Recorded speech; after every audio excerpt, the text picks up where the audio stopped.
Good morning everyone. So ngayong umaga ay mag-aayos tayo ulit dito sa ating mga halaman kasi medyo may napansin akong kakaiba dito sa ating mga cactuses. So yan, tingnan natin kung ano yung pwede nating gawin dito sa ating mga plant. Dito lalong-lalo na dito sa ating first plant. So heto yung bulaklak ng ating euphorbia richii.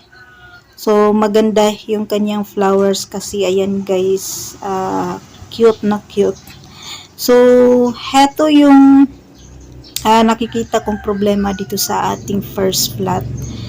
Maganda naman po yung ating mga plant na tinanim dito, lalong-lalo na yung ating mga holly plant. So, heto at nagtitrim na naman tayo ulit.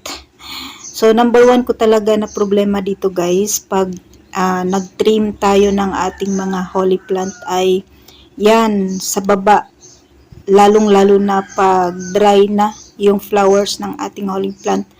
Yung mga nalaglag na dahon and then flowers ay direkta pong napunta sa ating mga cactuses sa ibaba. So, yan yung problema natin. Bakit siya problema? Kasi tuwing nag-ayos tayo dito ay yung ating mga, minsan nakikita natin yung ating mga cactuses ay natabunan na ng mga dry leaves. And then katulad nito, ang daming dry leaves and then flowers na lalaglag papunta doon sa ating mga cactuses. So, everyday to guys na ginagawa natin after na mamulaklak yung ating holly plant. So, ganyan po. Kasi ang holly plant natin, grabe kung mag-produce ng flowers. So, pag nag-dry, ayan, sobrang dami din na nahuhulog doon sa ibaba. So, kasi pag hindi natin siya linisan, ayan, yung mga dry leaves nakaano lang doon sa mga dahon. Na-stuck sila doon sa mga dahon. And then, ang problema dyan, pagmahayan po yan ng langgam. So, yan yung ginagawa natin after na mag-flowers itong ating napakagandang holly plant. So, ang problema ko, ayan, pag nag-trim tayo guys, ayan, ang mga dahon naman ay direkta pong napupunta doon sa ibaba sa ating mga cactuses. So, natatabunan sila. Hindi naman pwedeng walisan natin yung ating mga cactus. So, ang nangyayari at hinahayaan ko na lang na malanta yung mga nahulog na dahon doon sa ibaba. So, ano po yan, hindi po yan maganda sa ating mga cactuses kasi yung ating mga cactuses guys ay masisira po. So, yan yung problema natin. Ayan, nahulog sila, yun, direkta po doon sa ating cactus. So, natabunan po yung ating mga cactus. So, meron akong gustong gawin dito sa ating mga cactuses. So, hindi ko sure kung ano pa yung gagawin ko dito. Pero, parang gusto ko siyang ibahin aside doon sa ating mga holly plant. Yung mga cactuses, ayan, katulad nito, nahulog yung kaniyang buto. So, dahil sayang, itatanim natin siya guys para tumubo. Yan yung nangyayari. And then, minsan yung ibang buto dito, ayan, na-insert lang siya, katulad nito, na-insert lang dyan sa tumubo lang dyan sa sa tabi ng cactus. So, yan yung problema natin dito. So, meron akong gustong gawin dito sa first plant natin. Ayusin natin to and then tingnan natin kung anong pwedeng remedyo yung gagawin natin dito sa ating first plant. So, katulad nito, nagtitrim na naman ako guys kasi ayan, meron na namang mga extra na mga dahon na lumalagpas sa ating Christmas tree. So, ayan, direkta po yung nahulog dun sa ating mga cactuses. And then, lalo na to, ayan, mabilis tong lumago. So, pag nag-trim ako yan, nahulog dun sa ibaba. So, natatabunan po yung ating mga cactuses. So, meron akong gustong gawin dito na parang ano lang, ayusin lang natin sila para hindi naman masira yung ating plant. So, heto yung ating gagawing bonsai. Ayan, medyo makahoy na yung kanyang puno. So, malapit na natin siyang ayusin. So, and then katulad nito guys, ayan, nag-trim ako ng ating Christmas tree. Ayan, so, heto naman ay direktang napupunta dun sa ano, ayan, na ano naman natin siya, naayos or nalilinis. So, yung iba naman ay napupunta dun sa ating mga sansevieria. So, yung ating mga sansevieria ay yung iba nasisira talaga guys pag natabunan ng dahon. Kasi ito naman ay nalalanta.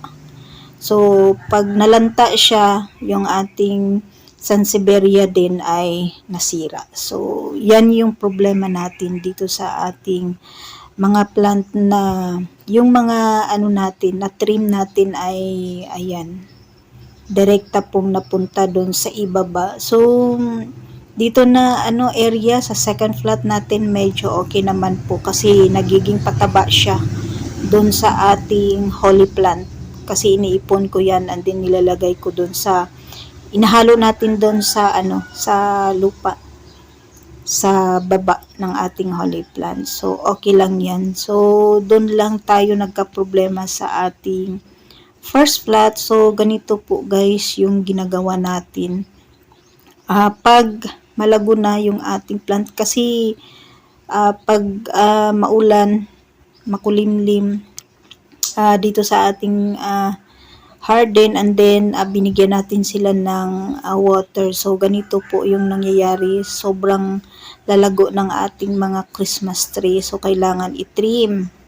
Ayan, para maganda sila tingnan. So, yan. And then, para ma-maintain natin yung shape ng ating Christmas tree. Para hindi sila masira, guys. Para hindi maiba yung forma ng ating Christmas tree. So, ganyan lang yun ginagawa natin every day. So, yun din po yung ating problema, yung mga dahon, ayan, direkta pong napupunta dun sa ibaba sa ating mga halaman. So, heto na guys yung update sa ating mga plant dito sa second flat. Yung ating heto yung ating hawartia, ayan, sobrang ano na sila, lalago, lalo na maulan, gustong-gusto na ng water, then full sun. So, heto guys yung ating mga naitanim na mga yung mga pops na nakuha natin dun sa third flat, vertical wall. So, heto na sila, malalago na si guys, malaki na yung ating mga hawartias, ayan. So, soon, may lilipat na natin ito kasi sobrang lalago ng ano, hindi naman dikit-dikit yung ating mga hawartias dyan sa PVC. And then, dito sa ibaba ay malalago na din. Malalaki sila. Yung iba dito ay mother plant na. So, heto yung early planting. And then, heto guys yung update sa ating third flat. Then, heto yung ating sansevieria guys. Pag natapunan siya o naipunan siya ng dahon dyan sa gitna, ayan, na sisira po yung sansevieria. Sensitive kasi ito na plant. So, yan, ayusin natin yan. So, heto lang naman yung nakikita ko na nasira. Yung mga propagation natin ay okay naman po. So, heto lang yung nasira. So, aayusin natin yan mamaya. So, pwede pa naman siyang i-propagate kasi maganda pa naman yung dahon. So, ito na yung ayan, yung ating vine. So, alam yung ID nito. Parang ano lang siya, damo guys. So, ayan, ginawa ko siyang ano dito sa bakod. Ayan, pinakatay natin siya dyan sa may natin na nilagay stick. Ayan, kasi may purpose po yan. Ayan, may purpose po yan. Meron tayong nilagay dito and then meron din po ako nilagay dun sa ating terrace. So, yung ibang cactuses natin dito, ayan, surviving. Ayan yung ating mga sila. And then, meron talagang hindi maganda na, ayan yung ating haworthia, bago lipat natin haworthia. Yan, yung ating Adelphi, okay na siya dyan. So, yung ibang cactuses natin, ito yung bago nating mga nilipan third flat. Okay naman, yung iba, dry na dry. Ayan, and then yung happy beans natin, parang na siya dito. Hindi ko sure kasi nilipat natin siya dito para matamlay siya, guys. So, parang hindi siya makasurvive. Gusto ata yung na malilim, medyo lang, light lang yung sunlight na nakukuha niya. So ito yung ating mga worthias, medyo dry din. Ayan, hindi pa sila nakasurvive sa sobrang init. And then heto, yung isa nating vine, ayan, ilipat natin to, guys, para merong karugtong yung ating vine. Ano lang to siya, damo-damo, guys. Yan, mabilis lang tong lumago. And then, siya, pang maliit na watermelon yung kanyang, meron siyang flowers and then meron din siyang fruit. So, soon, pag lumago na to, papakita ko sa inyo yung kanyang flowers. Damo-damo lang yan sa tabi-tabi. Nilagyan natin dyan para meron siyang purpose, guys. Papakita ko sa inyo soon, pag malago na yung ating vine. So, heto yung ating mga fish hook na nilagay dito sa ating third flat. Okay naman po yung ating mga cactuses. Medyo lang, dry pa sila kasi sobrang init and then bago lang natin sila naitanim dito sa natin, sa third flat. So, dito sa third flat natin wala tayong problema. Medyo mainit lang and then medyo dry. Yung ating mga dito, cactus, kasi sobrang init dito, guys, full sun. And then heto yung ating needle cactus. Ayan, ilagay ko siya dito kasi pag merong mag-attempt na gumalaw, ayan, matutusok yung mga gustong mag-attempt na dito gumalaw. So problema na nila yan. Hindi naman gumagalaw yung ating mga plant. So yan, guys, ang update sa mga plant dito sa ating munting garden, and that's for today, guys. Maraming salamat po sa inyong panonood dito sa ating YouTube channel. Thanks for watching and God bless.